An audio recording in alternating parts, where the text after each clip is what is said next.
In this video we will look at the code for the skeleton node. The code generates 4 polygons. Let's break execution after it has created the first polygon. Here we can see the result. The base for the first podium has been created. If we look at the polygon attribute table, we see that the base has an attribute called type, with the value podium. This will be used in downstream nodes to retrieve polygons.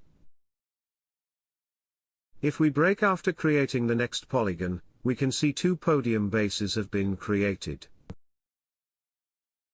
If we move the breakpoint down to the last line, we will see all 4 polygons. In the attribute table, we can see that all 4 polygons have a type attribute. The 4 polygons were created using a local function. Let's have a look at that. The function is very short. It is just a convenience function that allows us to create a polygon by specifying the bottom left corner. It calculates the XYZ center point based on the corner. In 2 places we move a position. Let's disable these and see what happens. The podiums are now square.